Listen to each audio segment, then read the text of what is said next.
Johnston is back on the road and back making new music after a 7-year hiatus. Here now is Freedy to tell why it took so long to get Back on the Road to You made. Sometimes a heart will break. Well, that's just what they do. It's been 7 years, yeah. So I've got to not do that again. Not enough time to do that again. Yeah, fair enough. What was the main cause of the delay or the gap there? I don't know. I think it was just life. I moved once, and then COVID happened, and I tried to record some of it, and that we had to start over basically. Yeah. So Right. 7 years went by, and that's just not allowed. I know that back when I was listening to music in high school, if an artist went 7 years without making a record, it meant they retired, Pretty much so, yeah. And of course, that was Is back this in the thing day when nobody could, the Rolling Stones couldn't be going after they were 30. So, times have changed. Well, that was exactly right. I made half the record. I started the record when I was living in Hoboken. And Right. then it didn't work out for whatever reason. It just happens sometimes. So then I moved to California, and that time was right before COVID. So the move and then COVID, it took some years out of the calendar somehow. I don't know how it happened. And I have to admit, during COVID, I was very isolated in Oklahoma, right. on my brother's farm. He wasn't there. He was in Florida. Anyway, really isolated. And so for a week or two, I quit music, a lot of really dramatic, and maybe everyone does it at one time, but I didn't quit for long. It was about 2 weeks. 2 weeks. Okay. That's quite a retirement. Because I realized that I'm gonna make songs anyway. It's kind of it's just a habit in my head by now. So it's like, all right, I'll do it again, because I was very depressed about not having got the record done, Right. about no gigs for so long. Right. And I thought, hey, it's maybe time. This is a message. Maybe, it's time to, I like to do things, like I like to paint. And I was like, oh, maybe I'll just, live out here, these fantasies. They lasted about 2 weeks, like I said, because it's by now my, the only thing I can do. And I'm glad for that. So then we did a Kickstarter campaign. After COVID, I moved back to California, to Joshua Tree, where I live, whenever I live anywhere. And then I did a Kickstarter campaign, which I don't want to resort to those anymore. It was really good to have done it, and the folks were fantastic. They ponied up, and we made the record last December, pretty quickly. It was a month process or so. So there you go, man. I'm doing the job again, doing the thing again. Yeah. Yep. It looks like you got some cool people. I mean, anytime you got Doug Pettibone in your record, I'm always impressed. I think he's a great player. So tell me how you assembled your band and how you got things rolling in the studio. Yeah, those guys are pretty top notch. Well, I just happen to be, I don't know. It's sort of like I'm a lucky guy. I have friends. Yeah. And friends of friends, but all those guys are friends that played on the record. I didn't know Sasha Smith before the record, the keyboard player. Right. Fantastic keyboard player. Really good. But just LA guys. And they're there. Just the best of the best, grooviest band. And so and then Eric Korn, the producer, also runs the label for Below. It was a great team. Got the record done. And it's got me back on a 18-month or so, like the old days, like the 90s, 18-month schedule. So I'm gonna put a record out 18 months from this time. All righty. You have songs ready already? Do you have a backlog? Luckily I had a sort of a backlog, from COVID. And so they're getting ready. I'll record maybe within a year. It's weird to think that, but that's how I gotta do it. Got it. Yep. I'm going to do that till the end. That's my small goal, is to make a record every 18 months. Got it. I can't do it anymore. Good to have goals. So you mentioned Sasha Smith, the keyboard player. He takes a bit of a solo on the title track. Tell me a little bit about the song and how that all came together.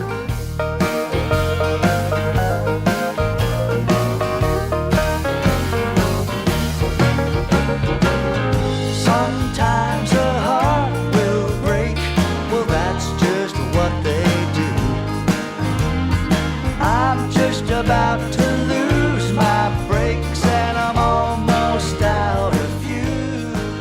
That was a song actually that's existed for a couple of years, but I never took it seriously as any song that anybody would like. But it was liked, and so we worked it up, and then the fact that it never even crossed my mind it becoming the title track or the first song at all. I thought, well, this will be like a kind of lighthearted end of album track, but there you go. It just made sense, I'm truly getting back onto the road, back into the biz. So what the heck? Be honest about it. And also I realized, well, hey man, I'm going to do, if I can, I want to do another half dozen or dozen records or whatever, Sure. Yep. Like Willie, has done 70 albums, that kind of thing. Yeah. He's still anyway, cooking. So it's like, and he's still doing it. So I don't want to get too wrapped up in, I was like, we got it done. It's called this is the cover photo, put it out, Right. It's a good feeling about it. Cause I tend to be a little too wrapped up and micromanage stuff, Okay. So it was good to have a label who just said, let's do it this way. Let's do this schedule on the singles. This is the artwork, Yep. Go team. Go team. So, yeah. Yeah, it really is a great team. It's great to be part of it. I have a booking agent again. So I guess I've come out of my 2-week retirement. Good on you. All righty. Now you mentioned old friends that you have on the record. One of those friends is somebody you've worked with for quite a while, Susan Cowsill. She's on The Power of Love. Tell me about how you guys work together and what the relationship is all about musically. Someday the wind will blow.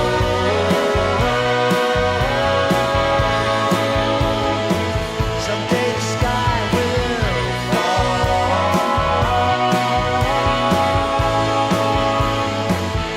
Baby, here we go. Set yourself to the power of love. My sister Susan. I love all the singers on the album. Susanna Hoffs is one of my favorite singers. Yep. Of all, and I'm honored to have met her and worked with her. Susan Cowsill, of course, is just my sister. And then Aimee Mann, is a friend from the '90s and is really amazing artist. A really wide-ranging artist. She did a song called "Darling" on the record, and she's doing she does cartoons. She calls them cartoons, but they're drawings of her, I guess, saying things. I don't know them well enough, but you can look at Aimee Mann's drawings. Anyway, she did an animation to the song. So I'm really, really psyched to see that. We're gonna get that in a few days. Oh, but cool. Working with all three of them was still COVID and or COVID-ish in LA. So it was all remote. Michael Penn recorded Aimee, so that's cool. Got guest star engineers. Right. And so when you work like that, it must be there are pluses and minuses when you're remotely working. You send a track out and see what you get back. Because I would imagine normally in the studio there'd be talk and try it this way, try it that way. And sure. So how does that work for you? It's hardest. I think it's hardest on the singer. You really put them on the spot. Right. I felt bad for all of them. I felt they were pros. They rose to the occasion, but it was they were all asking, so tell me what you want exactly, because you're not here. So that's what I would have said. Right. But they all did their, what came to them, I can't write music, so I couldn't give them a chart or anything. And they did what I did have a guide vocal, I think, on some of them, but it's not the way to work. Ideally, you're right, Marty. Next time, next record, definitely I want to do it in the studio. Yeah. You have a tune called Madeline's Eye, which is kind of different. Is something along the lines of robot love or something is what I can glean from it. Tell me what inspired that, if you dare. It kind of is. Looking in Madeline's eye, I see her settings are off a mile. So I get out the book, look for the tools. It won't be long and she'll be good as new. She's a unit I bought on time, with a face from a long lost dream.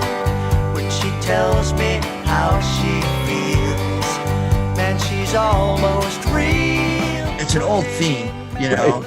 and I'm one of these I'm one of these alien guys, you know. I love science fiction. I'm an alien believer, that kind of person. Right. Sorry to, you know, I don't have my tinfoil hat on, but it's actually become more respectable these days. Yeah. Well, But so I love, you know, I've had a couple songs about machine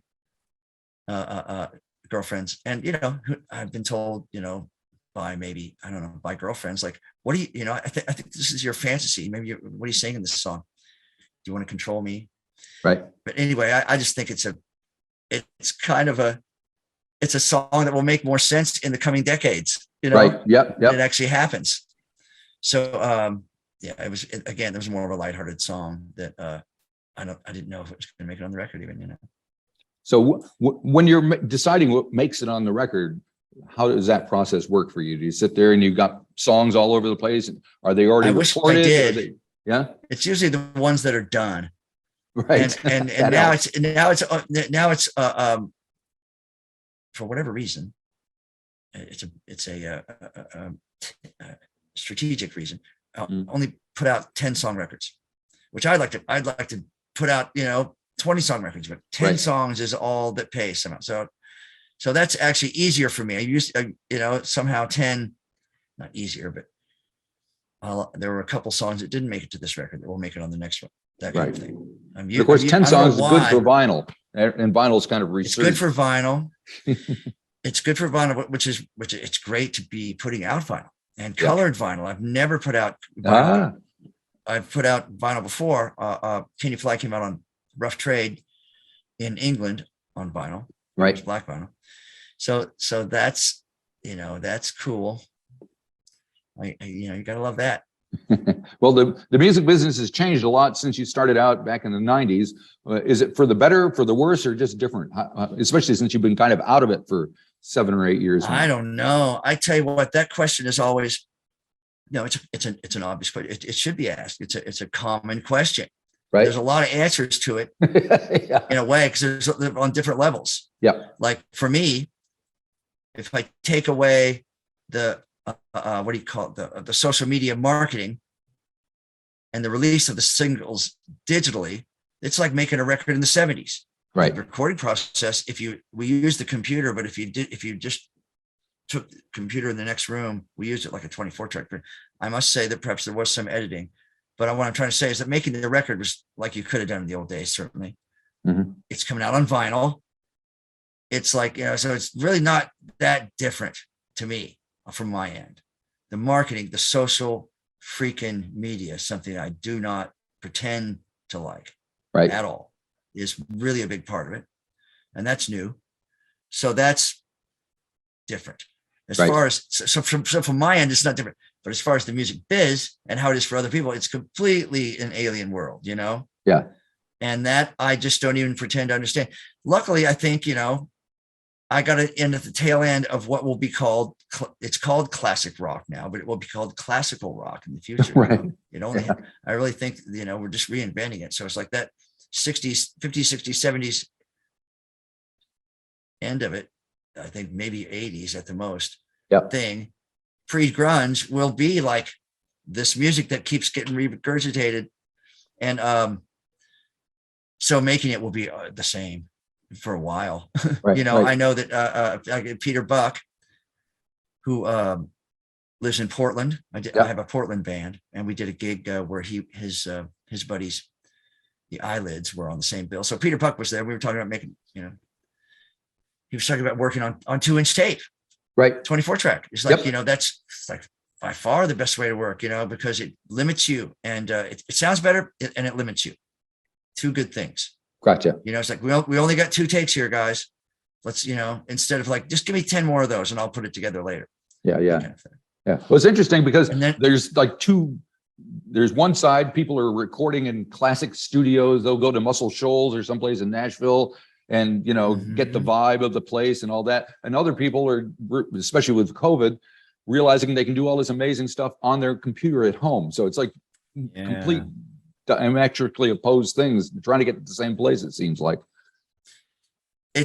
but as far as the kind of music we're talking about, you can still tell a quality place. When I made Neon Repairman, my last record, Yep. we worked for a couple songs at a place called House of Blues, not the House of Blues restaurant, but it's a studio that's now sadly gone in Encino. A really nice place. It was like some big stars, private studio with pool, tennis court. Anyway, we worked there and did a couple songs, and then I did the rest of the record at a very good studio with the same gear, but just smaller and just more of a homey thing. Yep. And I remember my girlfriend at the end of the record, she said, "There's just something about it. These two songs, they just sound more classy." And I remember that being really instructive to me. It's like, "Oh, really?" It's like, "Yeah, they just sound more classy. What's different about it?" I was like, "Oh, that's the sound of the studio, really. Yep. It's just a sound." And so that is real. I was very honored to play 4 gigs opening for the great Ian Hunter. This is my favorite band is Marty Hoople. He's such a nice man and such a great rocker. Oh man! And we were playing Memphis. I did 4 gigs. We were playing Memphis, and all the way guy to that runs all the way to Memphis, and the guy that runs Sun Studios now, who is related to Sam Phillips, I believe, shut down the studio for a few hours to give Ian a private tour, and so we got to go along. And so, because the studio is still running, Sun Studios is still rentable. Yep. There was a band in there the night before. It's the same linoleum tile on the floor, the same glass in the control room, the same recorders and board, the same piano. It's like, are you freaking kidding? Some of the same microphones. Right. And I'm like, Ian Hunter, we're all like, are you kidding me? So, yeah, no, and the same like acoustic. No, it's just like when Elvis was here. It was really creepy and funny and a real connection to for me, to my style of music. It's like, wow, it really started here. And so we couldn't help it. There were guitars on the wall, and I have to admit, I was the nuds that did. I picked up a guitar and started just jamming. Yeah. And the rest of the band jammed in, Jim Mastro and Mark. And so anyway, so we did that. And then Ian Hunter went over to this piano and started tinkling on it and said, and then said, that's not, I don't really like that piano. That's not a very good piano. And the owner of the studio said, well, that was Jerry Lee's favorite piano. It was an old spinet piano with like a Bakelite top, like plastic top. It looked like a really shitty piano, frankly. But he said, yeah, I don't really like it. And his keyboard player, Dennis, this guy from New York, went over and sat down on it and just went full Jerry Lee on it. Just wailed on that thing. Dum, dum, dum, dum, dum. And then he got up and said, ain't nothing wrong with that piano, boss. Just one of the great rock moments I got to witness, man. Said, ain't nothing wrong with that piano, boss. That's fantastic. At Sun Studios. It's just very, very cool. Did you record anything or just goof around? We just goofed around. We didn't realize the import of the moment. I mean, it really is. You can go there tomorrow and rent the damn place. It's really cool. I want to go. Very small room. It looks like it used to be a shoe store or something, or a dock, or it could have been a professional office. It has a front reception area, and then the back office could have been a dentist's office, could have been anything. So very cool. It's still there. Lovely. I can't believe we managed to work Ian Hunter into this interview. Yeah, I'm glad. He's my fave. That's fantastic. Yeah, they were an inspiring band from I didn't know what to think about them because I was waiting to David Bowie. Right. And then I was like, what is this Moth the Hoople thing? Because he wrote their big hit. Yep. And produced that album. But the interesting thing is their best album is the one they did after it without Bowie. So there you go. Right. Which is called that was the one where they were going to break up. It's just called Mott. It's called Mott. But it's the one that starts out with All the Way from Memphis and all that stuff. And they were going to break up, right? But then when they made that record, I think bass player Overend Watts was going to asked to join Bowie's band, and Bowie said something like, Moth the Hoople can't break up. I'll make your album. So you got them back together again, and the rest is history. Great. Bowie, man, Bowie is just, he's just, there's nothing. I don't know. I didn't know the guy. I don't really know him personally, but he just seems like the best artist of my, of whatever art form I'm doing. He was the best one. as far as a person, as far as this creative genius, his ability, his actual, playing ability, his creativity, whatever, his niceness, his actual, is apparently like a really, truly nice person, which is, as you may know, dealing with musicians, that's not the norm. So, yeah. Have you seen there's a new film called Moon Age Daydream about Bowie. It's kind of no, I want to. Oh, it's amazing. It's about 2.5 hours, 2:15. It's just like a montage of Bowie from beginning to end. And the sound has been remixed by Tony Visconti for like surround, man. You check it out. It's an immersive experience. It's not a traditional doco. It's just all the stuff. Hopefully it's online somewhere. I can find that. It's just come out. So you need to see it in the cinema though, because you need to see it on a big screen. You need to hear it with like the whole. Need to hear the surround sound. Yeah. Yeah. There was an interview with Tony Visconti. There are lots of interviews now with producers and engineers in the studios with like Alan Parsons. Yeah. In the studio where they made Dark Side of the Moon, that kind of thing. Yep. But anyway, Tony Visconti was sitting there listening to the multi-track of Heroes. Okay. And he described it as, it's a beautiful moment. The band came in at like after midnight, partying in Berlin, and David just went to the piano and just started playing that dun, dun, dun, dun, dun, dun, and the drummer started playing, and the bass player plugged into this dun, dun, dun, dun, phaser and started playing the bass line. Yeah. And that was it. Just those three, I think.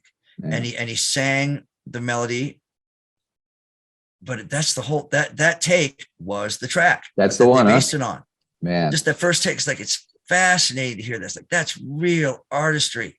Yeah. Bowie is just the Robert Fripp guitar thing comes later. That was put on later. Yep. I think Eno might have been there too. I think he was, yes. at the basic track session, he was doing stuff. So it was just a beautiful story how that song came about. Rather than, we worked on it for weeks and weeks, and finally got the basics. Like, no, it just happened once. This happened. It's got to be inspiring for someone like you to hear those stories and go, I got to get some of that magic. You got to get. I've learned that not learned it, but I've observed it over the years making demos, because I've had to make home demos for years, like every musician. And that one take of a song, sometimes you're like, you never could get it again like that. Yep. On the demo. Yeah. And you can't always rely on that. You can't release it. But it's sort of like, I got that 1 vibe on that one. Why can't I put it out? That's just the way it is. But in Bowie's case, that's, he's brave enough and knowledgeable enough to say, no, that's what we're using. Yep. And he's Bowie. I just loved it. I love Bowie. And, I put, it was sadly, they're all gone. Prince, and I was going to mention Prince and Tom Petty. Yep. Two other great geniuses that are, it's unbelievable that they're gone. Yeah. I think people are rediscovering or reassessing Tom Petty now that he's gone, because he was kind of taken for granted. He was always around, just cranking out hits, got that classic rock sound. Well, there's that film about him that's years old now, the documentary about him, that I hope, I haven't seen it. I regret. I don't have a TV, but I should rent it. Anyway, Tom was just a very, very deep and cool and influential and necessary artist, kind of like he was needed at that time. They needed a rock star who could just churn out the hits and was just really cool, and like he was rock, but he was new wave, but he wasn't new wave. It was really, those guys were needed at that time. Yeah. I love Tom Petty. Yeah. I remember when the first Tom Petty and Heartbreakers album came out, they were trying to make him out to be punk, because everything new in like 1977 or whatever was considered punk, and there was already a Heartbreakers that was punk. So, but they kind of got out of that. They got out of that, I guess, and then when you hear the Mudcrutch record and realize that they were just Southern rockers, Yep. Yeah. Good old they were more Eagles than definitely. I remember, I made a record with Stan Lynch, the hilarious Stan Lynch. I love Stan. He's my favorite drummer. That's a good favorite. He is fantastic. But he talked about how they were just in their station wagon. I hope I'm not telling his story improperly, but either van or station wagon, just driving from Florida, with their 16-track tapes or maybe 8-track tapes, I don't know, of their songs and a recorder, I think, you know. And when they did the demo, I think Stan, I know Stan described it like this. There were like, say there were 8 faders. He had the drum fader, like on the mix, like it was his decision how loud the drums were. And Mike Campbell had the guitar fader, like it was his decision, you know, because they were a band. It's like, you set the guitar level, Mike, you're the guitar player, which is just, it's too funny. I just love that. Jimmy Iovine would add something that's a real about band. that. Oh, I'm sure. Yeah. But I love Tom so much. And then Prince too. You know, Prince, you can't say that he was like Tom and Bowie, just a naturally lovely person. Honestly, and he wouldn't want to be thought that way. He was an intense person. Yep. Well, I was lucky enough to see him 2 months before he died. He played a piano and microphone show here in Auckland, and it was my only time to see him. And it was like, oh, wow. Thank goodness I got that chance. It was amazing. Yeah. One of the greatest artists who's ever lived, you know. Yeah.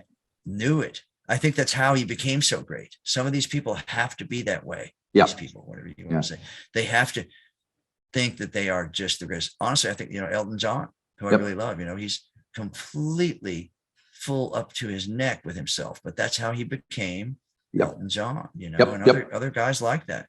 I really admire it. It's really more like saying, wow, I wish I was tall. I wish I could run fast. You know, it's like, you can't really learn that. No, that's true. You have to be born, but I really admire it. It makes some artists just really, I don't know. I love it. I don't know what to say, but it makes them into the gods that they want to be, kind of. Exactly. Yep. Like in Bowie's case, you know. Yep. He could have stopped a decade or more before he did, and still been unbelievable. Yeah. You know? Now, what am I when I see you in next week in Nashville? What can we expect? What are you going to be doing? Well, I'd hoped you were going to say when I see you next week in Auckland. That would be awesome. Well, you can come back with choice. You I hope to make it over there. You know, I've never been east of. I guess what's the most easternmost point? Seattle. You know, so I've never made it off the continental U.S. At least that way. So I hope. But in Nashville, I'll be solo. I did a band gig last night, but like I said, that's a rare thing. And I'll play. I don't know if you're coming to the first thing I'm doing is the party for my publicist, Patty DeVries, her company, Planet. You know, I think I play a 30, 40-minute set. I have to play a couple of the new songs, a couple of the songs that people know, you know. I do know, my experience has been, let's see, since COVID, it's been 2 years for me. I've only done at the most 10 or 12 gigs since then. Yeah. So that's just nothing.